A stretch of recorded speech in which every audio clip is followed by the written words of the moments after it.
Hello, this is auto cyc at your service. Auto cyc में आपका स्वागत है। ये वीडियो है एसयूवीज़ के बारे में। और एसयूवी खरीदना बेवकूफ़ी है या उसका कोई भी सेंस बनता है भारत में इस समय। तो पहली बात तो ये कि लोगों को मज़ा आ नहीं रहा था। पहले लोग कोई एसयूवी नहीं खरीदते थे और पहले सड़कें अभी से ज़्यादा ख़राब थीं, फिर भी लोग अपनी कार्स में आराम से चला करते थे। अब उनको एसयूवी याद क्यों आए? क्योंकि शायद स्पीड बढ़ गई या लोगों के मन में ये बैठ गया कि हाई स्पीड पे एसयूवी उन्हें जो हाईवे पर बचा लेगा, कहीं टकरा जाएंगे तो वो बच जाएंगे। कुछ ना कुछ तो बड़ी गलत फहमी हुई है लोगों को, इसलिए लोगों को एसयूवी ख़रीदना पड़ा। उनको ये भी लगता है कि रास्ते में जैसे जो ऐसे राज्य हैं जहाँ पे डकैती की घटनाएं ज़्यादा होती थी कि रात में अगर डकैत सामने आते हैं तो वो अपने एसयूवी में हैं और वो उससे बच जाएंगे, उसको पार करके निकल जाएंगे। चलिए, लोग इसके लिए अपनी मेहनत की कमाई का ज़्यादा पैसा खर्च करते हैं, शुरू में भी करते हैं, बाद में भी करते हैं। तो पहले इनकी पॉजिटिव चीज़ें देख लेते हैं कि कौन खरीद सकता है ना, किसे ख़रीदना चाहिए एसयूवी। भाई सीधी सी बात है, एसयूवी उसको ख़रीदना चाहिए जो उससे कमा रहा है। किसी की नौकरी ही ऐसी है, मान लीजिए कोई फॉरेस्ट रेंजर है या कोई ट्रैवल टूर ऑपरेटर है, या जंगल सफारी ऑपरेट करवाता है जहाँ 4x4 चाहिए, डेजर्ट सफारी है। तो जो काम ही इस तरह के हैं जहाँ पे आपको 4x4 चाहिए क्योंकि वहाँ पे सड़कें हैं ही नहीं और वहाँ पे बारिश के दिनों में फंसना बहुत आम बात है ना। तो वो जिसका काम ही ऐसा है, मतलब जिसकी वो कमाई है, जिसकी वो रोज़ी रोटी है, वो एसयूवी खरीदे तो समझ में आता है। ऐसे आदमी को एसयूवी ख़रीदने में दिक्कत इसलिए भी नहीं लगती क्योंकि वो उसको बहुत ढंग से चलाता है। उसे ये पता है कि ये जो एसयूवीज़ हैं, जो सस्ते एसयूवी हैं या महंगे हैं, ये कभी भी किसी कार की तरह, किसी सीडान की तरह इनकी हैंडलिंग नहीं हो सकती। उसके जैसा कंट्रोल कभी इनका हो ही नहीं सकता। चाहे उस व्यक्ति का सब्जेक्ट विज्ञान है नहीं है, ये चलाने वाला समझ जाता है थोड़े दिन में। वो बहुत ज़िम्मेदारी से चलाता है। जिसका ये काम है, जिसकी नौकरी है, जिसकी जॉब है, जिसका बिज़नेस है, वो उसको बहुत अच्छे से रखता है। ठीक है। पर जो लोग ये सोच के ख़रीदते हैं, घबरा के ख़रीदते हैं कि यार एसयूवी हमारे लिए सेफ्टी देगा, हमें बचा लेगा, या होना ही चाहिए, या फलाना स्पीड ब्रेकर बहुत ऊंचा है शहर में इसलिए होना चाहिए, तो वो बेचारे ये सोच रहे हैं कि हम दुनिया को नहीं बदल सकते, सड़कों को ठीक नहीं कर सकते, तो हम अपने लिए एसयूवी ख़रीद लेते हैं और ये हम सब चीज़ों से बच जाएंगे। पर ऐसा है नहीं। जितनी मुसीबतों से वो बचते नहीं, उतनी ज़्यादा में वो पड़ने वाले होते हैं कई बार। इसी को एक बार डिस्कस करना है आप सबके साथ, ताकि अगर आप भी किसी डर में या भय में फंस के एसयूवी लेने वाले थे तो शायद आपको एक रास्ता मिल जाए। अगर आपके लिए बनता हो तो आपको मिल ही जाएगा। तो देखिए, एसयूवीज़ अगर 4x4 हैं और वो वाकई में उतने अच्छे से इंजीनियर्ड हैं कि वो आपको बचा सकता है और इतना रिलायबल है, तो आप उस पर पैसा खर्च कीजिए। अब पैसा कितना, इसकी प्राइस कितनी होती है अच्छे एसयूवी की? देखिए, सारी कहानी यहीं से शुरू हो सकती है और यहीं पे ख़त्म हो सकती है अगर हम चाहें तो।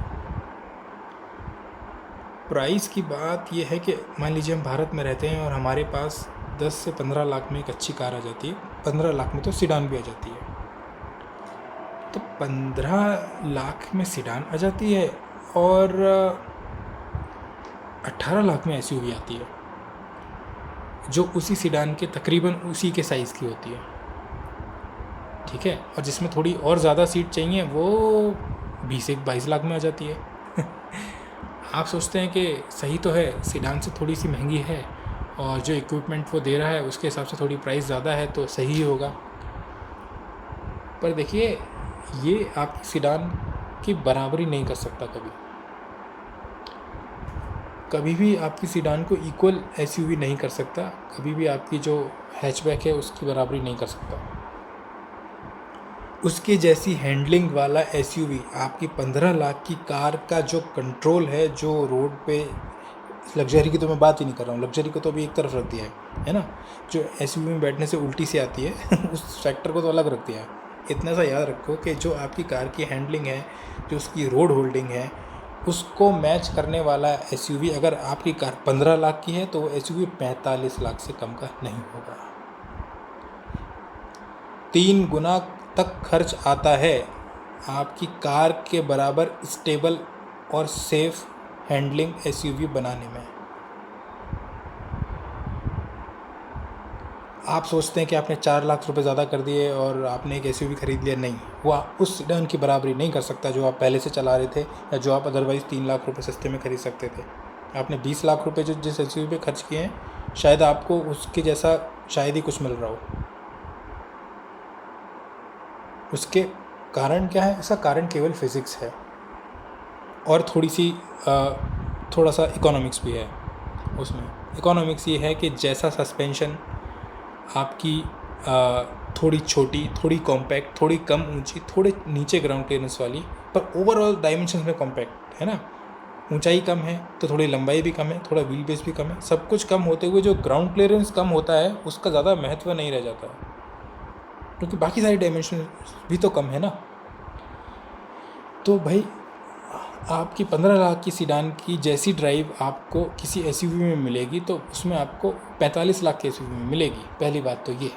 तो अगर आप उससे कम का कुछ भी खरीद रहे हो तो आप सोच लो कि आप कंफर्ट को और हैंडलिंग को और बहुत सारी चीज़ों में कॉम्प्रोमाइज़ करने वाले हो। अब दूसरी चीज़, खर्चे। ठीक है, पहला खर्चा खरीदने में हुआ, दूसरा खर्चा एसयूवी जो होगा, चाहे वो 45 लाख का है, चाहे वो 20 लाख का है, चाहे वो 18 लाख का है, पर वो आपकी 14-15 लाख वाली सीडान के मुकाबले ब्रेक जल्दी ख़राब करेगा और टायर जल्दी ख़राब करेगा। और आपकी कार के मुकाबले उस एसयूवी के टायर तकरीबन दुगनी कीमत के आएंगे और आपकी कार के मुकाबले उसके ब्रेक भी तकरीबन दुगनी कीमत के आएंगे, क्योंकि उसका वेट ज़्यादा होता है, उन टायरों को ज़्यादा टॉर्क संभालना होता है। भले ही उस टॉर्क की आवश्यकता नहीं हो, आपको जाना आइसक्रीम पार्लर रही है, आपको जाना स्कूल तक ही है बच्चों को छोड़ने, पर टायर को तो उतना ही ड्यूरेबल बनाना पड़ेगा ना।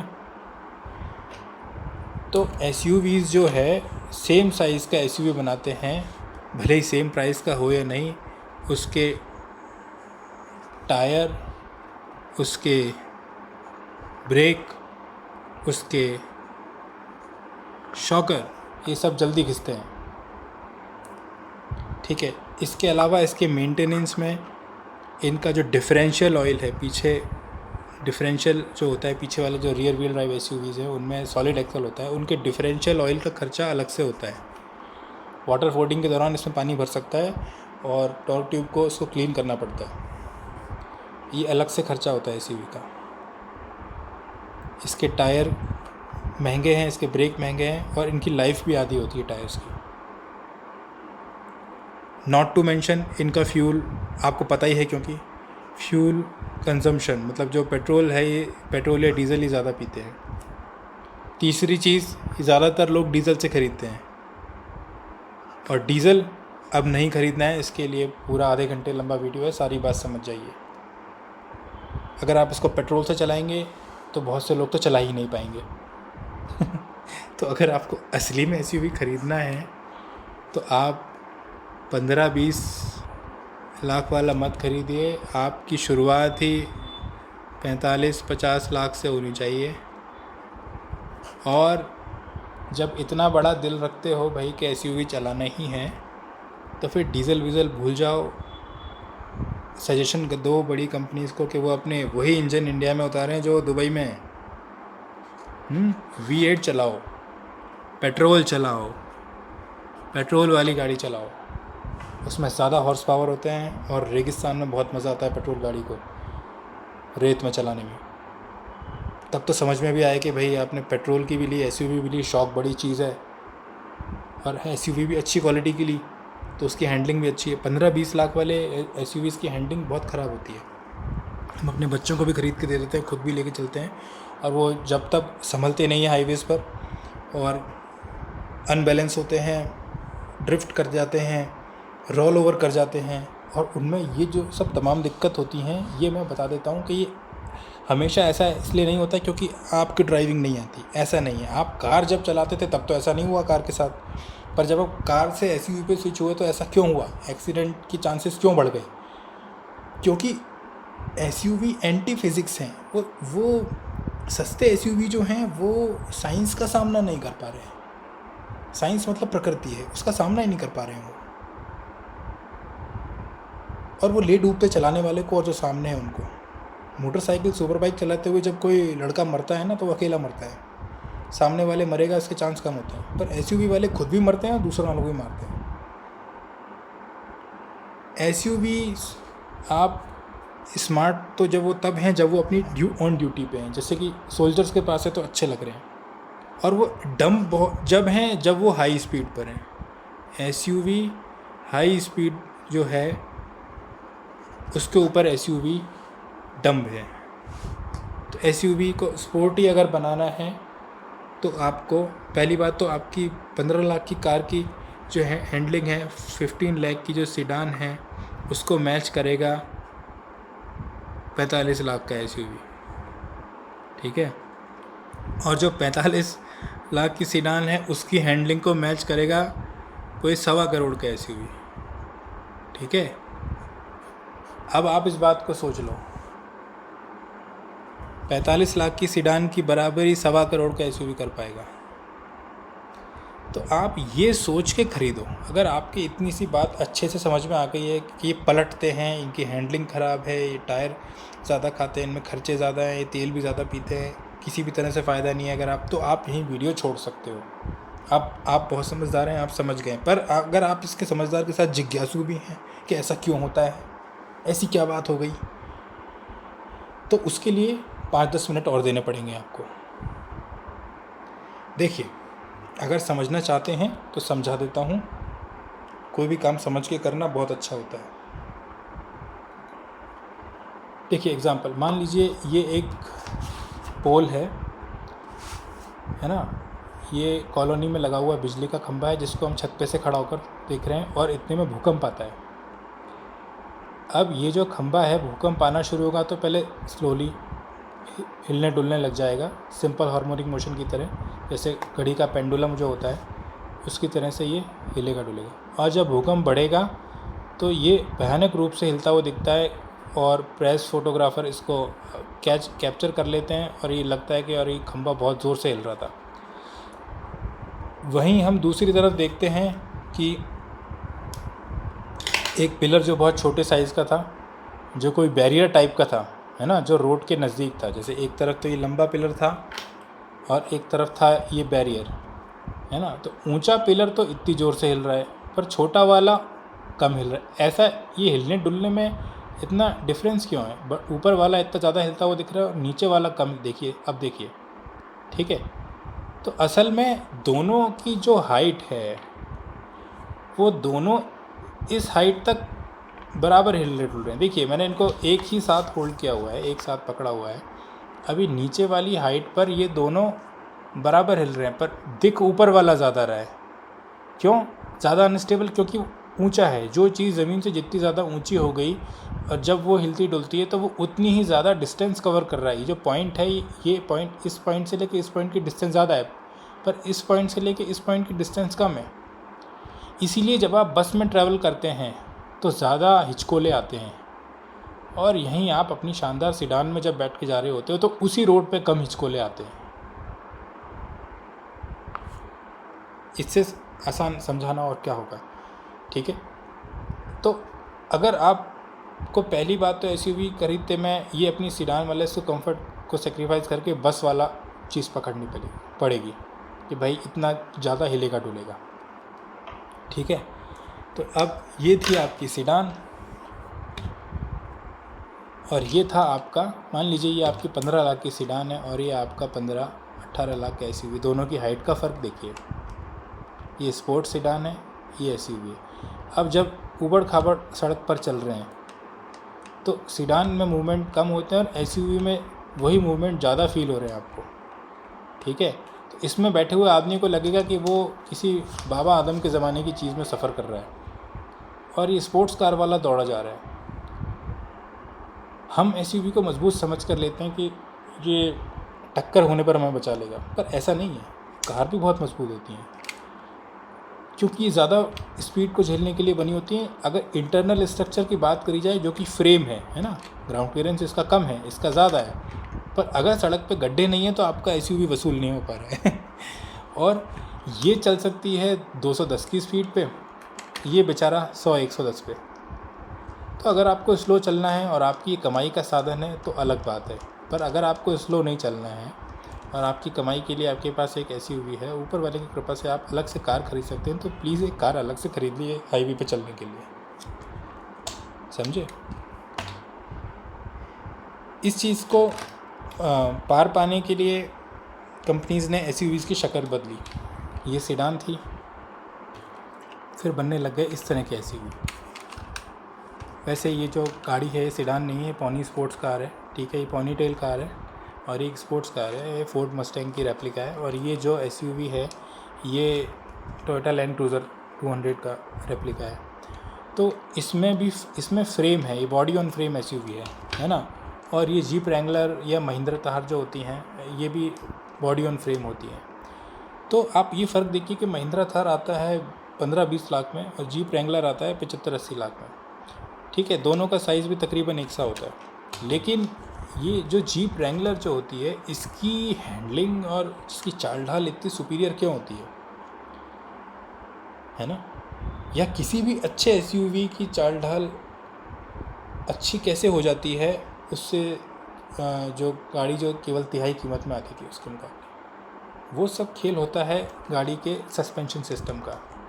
जो शॉकर होते हैं कार में, ये शॉकर होते हैं, इनका काम जितने महंगे, जितने अच्छी क्वालिटी के सस्पेंशन डैम्पिंग हैं, जितने अच्छी क्वालिटी में जितने ज़्यादा रिसर्च किए हुए उसका पूरा शॉक एब्जॉर्बर सिस्टम है, सस्पेंशन सिस्टम है, उतने ज़्यादा गाड़ी की कीमत बढ़ जाएगी। एक एग्जांपल लेता हूँ, जीप कंपास एक गाड़ी आती है, पहले इसका ट्रेल हॉक वर्जन आता था। उन दोनों में 3.5-4 लाख रुपए का फ़र्क था। वो केवल सनरूफ की वजह से नहीं था, केवल गियर बॉक्स की वजह से नहीं था, उसका सस्पेंशन भी बहुत डिफरेंट था। और सस्ता करने में सस्पेंशन बहुत ज़्यादा जल्दी असर दिखा देता है। तो इसीलिए मैं बोल रहा हूँ कि अगर आपको अपनी 15 लाख की कार जैसा हैंडलिंग चाहिए तो आपको 45 लाख का एसयूवी खरीदना पड़ेगा। ये सोच करके आप ख़रीदते हैं तो अच्छी बात है। और अगर आप 15-20 लाख वाली एसयूवी खरीदते हैं तो उसको सेडान के आसपास भी कंफर्ट मत मानिएगा। आप उसको इसलिए लीजिए ये मान रहे हैं क्योंकि आपको स्लो चलना है, आपकी स्पीड रहेगी 75 से 85 किलोमीटर पर आवर एसयूवी में। वहीं आप अपनी सेडान को बड़े ही आराम से 100-125 की स्पीड पर दौड़ा सकते थे एक्सप्रेस वे पर आपका एसयूवी होने की वजह से, चाहे वो एक्सप्रेस वे हो, चाहे वो स्टेट हाईवे हो, चाहे वो कुछ भी हो, आप मान के चलो आपको स्पीड 80 से ऊपर नहीं लेके जानी है, वरना आप अपने लिए और आसपास वालों के लिए मुसीबत बुलाने वाले हो। आपकी जो इंश्योरेंस पॉलिसी है ना वो फलित हो जाएगी। तो ये सोच समझ के लीजिए। जितनी ज़्यादा हाइट बढ़ती जाती है गाड़ी की उतनी ज़्यादा उसकी स्टेबिलिटी कम होती जाती है। जितना ज़्यादा वेट बढ़ता जाता है उतनी ज़्यादा स्टेबिलिटी उसके की कॉर्नर पे कम होती जाती है। अब ये लैंड क्रूज़र की हाइट इन्होंने थोड़ी नॉर्मल रखने की कोशिश करी थी, पर असली में ये बहुत ऊंची होती है। हम इसके कंपैरिजन में इसको अभी जो क्योंकि साइज़ खिलौने हैं तो इसको क्रेटा मान लेते हैं। क्रेटा की हाइट थोड़ी सी मान लीजिए थार से या जो एसयूवी है उससे कम है, तो क्रेटा की हैंडलिंग थार से बेटर हो जाएगी। जिप्सी जो जिमनी आती है उसकी हैंडलिंग आपकी थार से और बेटर क्यों है, क्योंकि जिमनी के साइज़ को कॉम्पैक्ट रखा है। ये बात सुजुकी बहुत अच्छे से जानते हैं, बीइंग एन इंटरनेशनल मैन्युफैक्चरर के दुनिया में सब लोग समझदार हैं। और वो अगर हमें एसयूवी को जितना कॉम्पैक्ट बनाएंगे उतनी ही ज़्यादा उसको सस्ता बना पाएंगे। अगर हमें उसका साइज़ बढ़ाना है तो हमें उसकी कीमत को 2 गुने से 3 गुना करना पड़ेगा। इसलिए जो स्मार्ट एसयूवी है, मान लीजिए जिस जिमनी है, तो उसके साइज़ को उन्होंने कंट्रोल रखा है, ये उसकी सबसे बड़ी जीत है। अगर उसमें 1-1 इंच भी चारों तरफ से बढ़ना शुरू होता है तो मामला गड़बड़ाना शुरू हो जाएगा। जिस कीमत में आपको उसके शॉक एब्जॉर्बर बनाने हैं उसमें आप उसका साइज़ उतना ही रख सकते हो जितना है, उससे ज़्यादा बिल्कुल भी नहीं रख सकते, वो पाप हो जाएगा। जब हम कॉर्नरिंग कर रहे होते हैं हाईवे पे, सबसे ज़्यादा एक्सीडेंट एसयूवीज़ के किस तरह से होते हैं ये देखिए। ये हाईवे जा रहा था और ये आपकी एसयूवी है,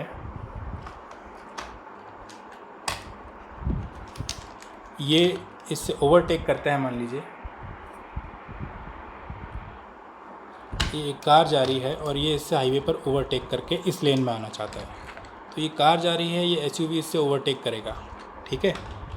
ये एसयूवी शांति से चल रहा है बेचारा, ये पीछे से इससे आके ओवरटेक करेगा। अब ओवरटेक करने के बाद ये एक आर्च बन गया, ये जो गोला बन रहा है ये एक आर्च बन रहा है इस तरह से। आर्च में इस पर काम कर रही है सेंट्रीफ्यूगल फोर्स, और ये सेंट्रीफ्यूगल फोर्स इसको बाहर धकेलती है। तो ये इधर आना तो चाहता है, पर उसके बाद ये वापस अपनी लेन नहीं पकड़ पाता, ये हिलता डुलता है, और हिलने डुलने के बाद ये एक ही दिशा में भागती जाती है और यहाँ जाकर पलट जाती है। ये किस वजह से हुआ? ये हुआ इसकी ज़्यादा हाइट की वजह से और ज़्यादा सॉफ्ट सस्पेंशन की वजह से, जो कि 80 की स्पीड झेलने के लिए बने थे, और ओवरटेक करते समय स्पीड 100 के आसपास थी। इसलिए ये आगे निकलता है, मुड़ता है और फिर संभल ही नहीं पाता और पलट जाती है। कई बार ये देखा है कि इस तरह की गाड़ियाँ, जो ऊंची गाड़ियाँ हैं, वो कार चल रही है, ये इधर से आ रहे हैं सामने से, मान लीजिए ये आपका ये स्पीड ब्रेकर जा रहा है, ऐसे मान लीजिए, तो ये गाड़ियाँ, ये कार जा रही है और इस बाहर निकल के आता है इससे ओवरटेक करने के लिए, स्पीड ब्रेकर के पास पहुंचता है, अपने आप को स्टेबल करना चाहता है, पर नहीं संभल पाता, क्योंकि इसमें सेंट्रीफ्यूगल इतना ज़्यादा है, क्योंकि इसके पीछे वाले पहिए बाहर की तरफ जाते जा रहे हैं, इसका ड्रिफ्ट कंट्रोल ही नहीं हो रहा है। ठीक है, ये एसयूवी अब यहाँ से लेन से इधर फास्ट लेन में आना चाहता है लेफ़्ट साइड से ओवरटेक करके, पर इसका ड्रिफ्ट कंट्रोल नहीं हो पा रहा है, क्योंकि ये पीछे से हैवी है, ये घूमता ही जा रहा है। और ये घूमते जाने के बाद यहाँ डिवाइडर आता है, और डिवाइडर पे टकराता है, और डिवाइडर के दूसरी तरफ जाके पलट जाता है। ये बड़ा ख़तरनाक सीन होता है। वहीं पे अगर ऐसी गलती किसी कार वाले से होती है, या मान लीजिए अचानक कोई भारी भरकम चीज़ आपकी कार के सामने आ जाती है, और आपके पास एक अच्छी कार है, ठीक है, सोचिए एक गेंडा आपकी गाड़ी के सामने आ गया और आपने इसको बचाना चाहा, आप जा रहे थे, आपने सोचा कि यहाँ से निकल जाएंगे, आपने गाड़ी को मोड़ा, पर जगह इतनी कम थी कि आपकी स्पोर्ट्स कार या आपकी सीडान ने ब्रेक भी लगाया, सब कुछ किया, थोड़ी ड्रिफ्ट हुई है ना, और आप घबरा गए और ब्रेक नहीं लगा पाए, और उसकी अगर आप स्पीड कम करते तो आपको लग रहा है वो पलट जाती। आपने स्टीयरिंग को भी मेंटेन करने की कोशिश करी, आपने ड्रिफ्ट को कंट्रोल करने की कोशिश करी, आपने स्टीयरिंग को वापस लेफ़्ट की तरफ घुमा दिया, है ना, पर ये गाड़ी चढ़ गई आपकी डिवाइडर पे। इन कारों में ये देखा गया है कि गाड़ी घूम रही है, सब कुछ हो रहा है, ड्रिफ्ट भी हो गई, डिवाइडर पे भी चढ़ गई, पर ये पलटती नहीं है, क्योंकि ये सीडान है, क्योंकि इसकी हाइट कम है। ये ऐसे नहीं हो रही थी, ठीक है। जब ये डिवाइडर पे चढ़ रही थी, अगर ये ऊंची ज़्यादा होती, अगर इसकी हाइट ऊंची ज़्यादा होती, तो ये इसमें ये मूवमेंट ज़्यादा होते होते ये पलट जाती, क्योंकि इसकी हाइट ज़्यादा है, सारा का सारा मास ऊपर है। पर इन कारों में मास सबसे ज़्यादा इस जगह होता है। मास क्या मतलब, जो इसका वेट है, जो एक्चुअल वेट जो फील होता है वो इस जगह होता है। एसयूवीज़ में वो जगह बढ़ के यहाँ पहुँच जाती है। इनका इंजन भी नीचे माउंट होता है, सस्पेंशन सिस्टम सब, तो ये गाड़ियाँ पलटती नहीं हैं। तो एक्चुअली ये ज़्यादा सेफ़ होती हैं एक्सीडेंट के टाइम में। ये बड़ा अजीब लग रहा है आपको सुनने में, हाँ, पर आप सोचिए कि आज के ज़माने से पहले भी गाड़ियाँ होती थी, ठीक है, पहले भी जीप होती थी और ट्रक भी होते थे, छोटी सड़कें होती थी, पर उस समय इतने भयानक एक्सीडेंट नहीं होते थे। और मारुति जैसी गाड़ियाँ, छोटी कारें, फिएट होती थी, एम्बेसडर होती थी, वो उबड़ खाबड़ रास्तों पर निकल ही जाती थी। अभी ये ट्रेंड आप भी समझ पा रहे होंगे, इसमें दिखावा ज़्यादा है, लोग अपने प्यारे नेताओं की नकल भी करते हैं कि वो बड़ी गाड़ी लेकर घूम रहे हैं नेता की तरह, सफ़ेद, हम निकलेंगे तो पता नहीं क्या लगेंगे। तो ये दबदबा बनाने के चक्कर में आदमी अपनी लाइफ को फूंक रहा है, सच बता रहा हूँ। अगर आपको थोड़ा बहुत भी कार्स का शौक़ है या आपको ड्राइविंग अच्छी लगती है, तो ये चीज़ें आपको कभी वो ड्राइविंग प्लेजर नहीं दे सकती जो एक कार ही दे सकती है। मेरा ये मानना है, अगर आपके घर में 2 कार हैं तो आप एक सबसे छोटे साइज़ की एसयूवी रख सकते हैं कभी कभार, अपने पर्पज़ सॉल्व करने के लिए। जो एसयूवी का पर्पज़ है, अगर आपका जॉब उस तरह का है, उसके आप टायर बदलवाओगे, डिफरेंशियल क्लीन करवाओगे, बार बार ब्रेक पैड बदलवाओगे, तो आपको दुखेगा नहीं, क्योंकि आप उससे कमा रहे हो, है ना। उसमें आप डीजल खरीदते हो, पेट्रोल खरीदते हो, अगर आपको कमाई है तो आप उसको रोज़ चलाओगे। अगर आपने डीजल एसयूवी खरीद रखा है, उसको रोज़ नहीं चला रहे हो तो ख़राब होगा। उसके लिए पूरा वीडियो बना हुआ है, डीजल कितना बड़ा दुश्मन है अब हम भारतवासियों का, खास तौर से क्या पूरी मानवता का, उसका पता कर लीजिए। उसमें DPF का जो इशू है बहुत ही बड़ा इशू है, ठीक है। तो जो गाड़ियाँ लगातार चल रही हैं, हाईवे पर चल रहे हैं, वो एसयूवी फिर भी डीजल के हो सकते हैं, बाकी सब एसयूवी डीजल में लेने दिक्कत है। दूसरा, जब ये एसयूवी कहीं पे टकराते हैं, ठीक है, तो वही चीज़ फिज़िक्स सामने आती है। ये वाली जो जगह, ये यहाँ से हाइट ज़्यादा है एसयूवी की, जब आप किसी भारी भरकम चीज़ से टकराते हो तो ये इस तरह से ऊपर उठता है। ये एक्सीडेंट दुनिया भर में जो स्टडी हुई है कि एसयूवी हमेशा इस तरह से टकराते हैं, ठीक है। जो 7 सीटर एसयूवी हैं उनमें पीछे की सीट पे बच्चों के लिए क्यों होती है? क्योंकि बच्चों की हाइट कम होती है। जब एसयूवी टकराता है तो पीछे से सबसे ज़्यादा ऊपर होता है, पीछे बैठे हुए लोगों का सिर ऊपर टकराता है और उनकी गर्दन टूट जाती है। इसलिए हमेशा सीट बेल्ट लगा के बैठने को कहा जाता है। सीडान में पीछे की रो में सीट्स होती ही नहीं है, 2 ही रो होती हैं ज़्यादातर, और उनके एक्सीडेंट में सीडान देखा गया है कि वो सीधी टकराती हैं, पीछे से ज़्यादा ऊपर नहीं उठती। एसयूवी में सबसे ज़्यादा भयंकर इंजरी इसीलिए होती है क्योंकि वो पीछे से ऊपर उठ जाते हैं। एसयूवीज़ का उठना, इनका डोल जाना, ठीक है, इनका चलती सड़क पे ही पलट जाना, इनकी ड्राइविंग डायनेमिक्स बहुत ख़राब हो जाती हैं स्पीड ज़्यादा होते ही, क्योंकि ये फिज़िक्स से बेचारे नहीं लड़ पाते। ये ऑफ रोड जाने के लिए बने हैं, इनको आप ऑफ रोड लेके जाइए, वहाँ इनकी वसूली है, तो वहाँ ये काम आते हैं। अगर आप गांव में रहते हैं तो आप एसयूवी रखिए, आप रूरल एरिया है एसयूवी रखिए, खेत खलिहान में जाना है तो रखिए, इनसे कमा रहे हैं तो रखिए, वरना आप अपना ही टाइम वेस्ट कर रहे हो। उतने रुपए आप 45 लाख के एसयूवी लाते, आप 45 लाख की एक बार सीडान चला के देखिएगा, आपको समझ में आ जाएगा मैं क्या बोल रहा हूँ। और भारत की सड़कें ख़राब हैं, भारत के हाईवे ख़राब हैं, तो उनके लिए आप सरकार के पास जाइए, हाथ जोड़ के गुहार लगाइए कि साहब ये क्या हो रहा है। स्पेस टेक्नोलॉजी की सड़क आप छोड़िए, आप नॉर्मल अर्थ वाली टेक्नोलॉजी की सड़क बना दीजिए, हमारे लिए वो भी काफ़ी है। ये आप जो चीज़ मिस कर रहे हो, आप बाद में आप एसयूवी, अब बनाने वाले की गलती नहीं है, बनाने वाले को लगता है कि लोगों को यही पसंद है, उनकी कंपनी में लोग काम करते हैं, उनकी रोजी रोटी, उनके भी बच्चे पलने हैं, उन्हें आपको वही रेसिपी देनी पड़ेगी जो आप खा रहे हो, ठीक है। आप इससे ऊपर उठिए। अब ये जो चीज़ है ये वो नहीं दे पा रहा है, ठीक है। इसमें ये ऑफ रोडिंग में अच्छा है, उसके बाहर सब गड़बड़ है। ये जो चीज़ है ये ऑफ रोडिंग में भी अच्छी है और रोड पे भी अच्छी है, पर इसकी कीमत है, इसकी कीमत 1.25 करोड़ है। इसकी आधी वाली भी लेते हो, 50-55 लाख की भी लाते हो, तो भी वो बहुत महंगा है, समझे। या तो पक्का रखो कि फिर हमें 50-55 लाख खर्च करने हैं एसयूवी खरीदने में। आप खरीदने जा रहे हो सेंट्रो, है ना, आप खरीदने जा रहे हो और आपने सोचा कि नहीं एक्स्टर ले लेता हूँ हुंडई की, अरे भाई फिर आप उससे अच्छा है आप सेंट्रो ही ले लो। एसयूवीज़ के गियर रेशियो जो होते हैं, ये फ्यूल ज़्यादा क्यों पीते हैं? ना केवल इसलिए क्योंकि ये वज़नी होते हैं, इनके फ्यूल कंजम्पशन की ज़्यादा वजह है इनका गियर रेशो। मान लीजिए ये एक्सट्रीम एसयूवी को आप छोड़ दीजिए, आप एक क्रॉसओवर एसयूवी भी लेते हो या आप एक अच्छी लग्जरी एसयूवी भी लेते हो, तो उसके भी गियर रेशोज़ इस तरह से बनाए गए होते हैं कि वो ज़्यादा हाइट पर चढ़ जाए। तो मतलब जो आपकी गाड़ी का सेकंड गियर है, ठीक है, वो इसका थर्ड गियर है। जो आपकी गाड़ी का फर्स्ट गियर है उससे नीचे इस गाड़ी में एक और गियर है।